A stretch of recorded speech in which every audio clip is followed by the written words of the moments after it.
ये पुनः स्वागत है आपका आपके YouTube चैनल पे। और आज हम लोग करेंगे कक्षा 6 से कक्षा 8 की प्रयास पुस्तिका का हल। और आज हमारा है प्रोजेक्ट नंबर 2। तो चलिए प्रिय बच्चों, हम लोग स्टार्ट करते हैं हमारा प्रोजेक्ट नंबर 2। उसके पहले प्रिय बच्चों, अगर आप चैनल में नए हो तो प्लीज़ चैनल को सबसे पहले सब्सक्राइब ज़रूर कर लीजिएगा। ठीक है बच्चों, प्लीज़ चैनल को सब्सक्राइब अवश्य कीजिए। सब्सक्राइब कर लोगे तो आपको आगामी वीडियो आसानी से मिल जाएंगे, क्योंकि जिसने सब्सक्राइब किया है उसको पूरे वीडियो आसानी से मिल जाते हैं। प्रोजेक्ट नंबर 2 हमारा यहाँ पर आपको नज़र आ रहा होगा। इस प्रोजेक्ट नंबर 2 में आज हम लोग करेंगे इस पूरे प्रश्नों के उत्तरों को हल। तो पहला प्रश्न हमारे सामने है, उसके पहले कुछ लिखा है उसे पढ़ लेते हैं। वर्तमान समय में विश्व में फैली महामारी के संबंध में निम्न जानकारी एकत्र कीजिए। हमें जो वर्तमान महामारी फैली हुई है उसके संबंध में जानकारी एकत्र करके पूरी जानकारी को यहाँ पर हमें भरना है। इस महामारी का नाम क्या है? पहला क्वेश्चन। तो इस महामारी का नाम क्या है? कोरोना है। क्या है इस महामारी का नाम? कोरोना है। क्या नाम है? कोरोना। अगला प्रश्न क्या है? इस महामारी का पहला मामला या केस किस दर्ज में पहचाना गया था? किस देश में पहचाना गया था? तो कौन से देश में पहचाना गया था बच्चों? चीन में पहचाना गया था। आगे की तरफ बढ़ते हैं। आगे की तरफ है अगला प्रश्न है, इस महामारी के सामान्य लक्षणों को लिखिए। इस महामारी के जो सामान्य लक्षण हैं उन्हें हमें लिखना है। तो यहाँ पर हमने साइड हेडिंग डाला सबसे पहले बच्चों, सामान्य लक्षण। उसके बाद देखिए पहला पॉइंट क्या लिखा? सर्दी जुकाम होना। मतलब जब कोरोना की महामारी आ रही है या कोरोना बीमारी किसी व्यक्ति को होती है तो उसको सबसे पहले उसमें क्या नज़र आने लगता है? सर्दी जुकाम। फिर क्या आ जाता है? बुखार आ जाता है। फिर उस व्यक्ति को सांस लेने में दिक्कत होना प्रारंभ हो जाती है। फिर हाथ पैरों में दर्द होता है। फिर उसके सर मस्तिष्क में दर्द होना प्रारंभ हो जाता है। ये सामान्य लक्षण है कोरोना के। ठीक है, आगे की तरफ बढ़ते हैं। आगे की तरफ हमारा अगला प्रश्न है, इस महामारी से बचने के लिए हमें कौन कौन सी सावधानी रखनी चाहिए? प्लीज़ बच्चों, अगर आप चैनल में नए हो तो पहले चैनल को सब्सक्राइब अवश्य कीजिए। पहले जाइए और सब्सक्राइब कीजिए चैनल को, क्योंकि पूरे वीडियो आपको इस चैनल में मिल जाएंगी। और कोई भी क्लास के हो, सभी क्लास की जानकारी इस चैनल में दी जाती है। इसके लिए प्लीज़ चैनल को सब्सक्राइब कीजिए। अगर इसकी PDF चाहिए तो टेलीग्राम चैनल ज्वाइन कीजिए।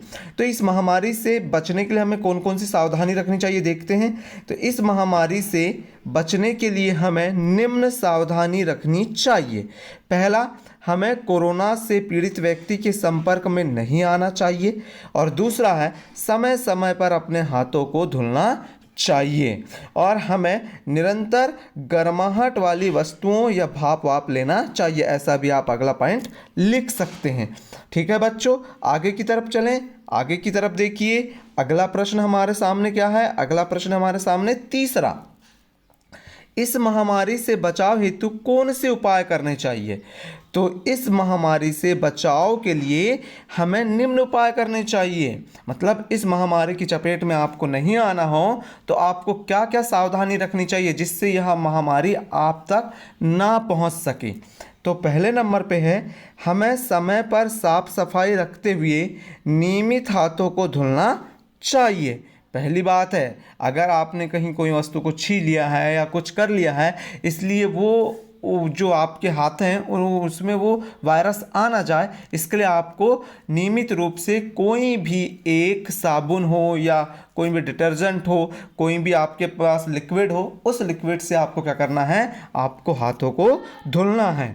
अगला है, दूसरों के संपर्क में या दूसरे के संपर्क में आने से बचना चाहिए। जो भी कोरोना पीड़ित व्यक्ति है या कोई बाहर से आया है या कोई भी जो व्यक्ति है, तो वह अगर कोरोना उसके आसपास हो सकता है, तो इसलिए आपको कहा गया है कि दूसरे व्यक्तियों के संपर्क में आने से बचना चाहिए। अगला क्या है? किसी भी व्यक्ति को छूने से पहले उसको, किसी भी वस्तु को है, सॉरी यहाँ पर देखिएगा वस्तु है, किसी भी वस्तु को छूने से पहले उसको धुलकर ही इस्तेमाल करना चाहिए। अगर आपने कोई वस्तु देख लिया है या कहीं से छू लिया है तो उसको, या कोई वस्तु आपने घर ला लिया तो उससे पहले साफ तरीके से धुल लीजिए, उसके बाद ही उसका उपयोग कीजिए। अब आपके लिए हमने यहाँ पर चौथा पॉइंट छोड़ा है, आपको अगर मन में है तो लिख लीजिए, नहीं तो आपको लिखने की कोई आवश्यकता नहीं है। आगे की तरफ बढ़ते हैं बच्चों।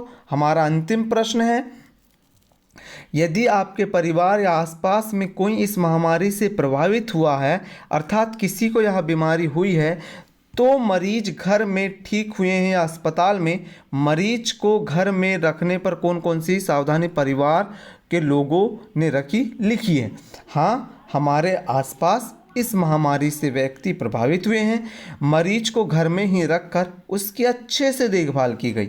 मरीज को एक अलग कमरे में रखा गया, बहुत अच्छी बात है। तो उसको नियमित रूप से दवाई प्रदान की गई, बहुत ही अच्छी बात है कि उसकी उसका देखभाल भी की जा रही है। और दूसरों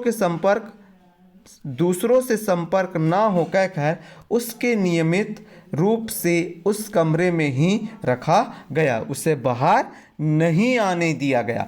तो इस प्रकार से इतनी सारी सावधानी क्या करा गया है, इतनी सारी सावधानियां रखी गई है। तो इस प्रकार से हमारा प्रोजेक्ट नंबर 2 जो था वह पूरा कंप्लीट होता है। तो बच्चों, आपको कैसा लगा हमें कमेंट करके बताइए, और आपको कुछ भी पूछना हो तो कमेंट करके पूछ लीजिएगा। नीचे कमेंट का ऑप्शन है और नीचे डिस्क्रिप्शन में आपको टेलीग्राम चैनल की लिंक दी गई है, वहां पर ज्वाइन कीजिए और इसकी PDF प्राप्त कीजिए।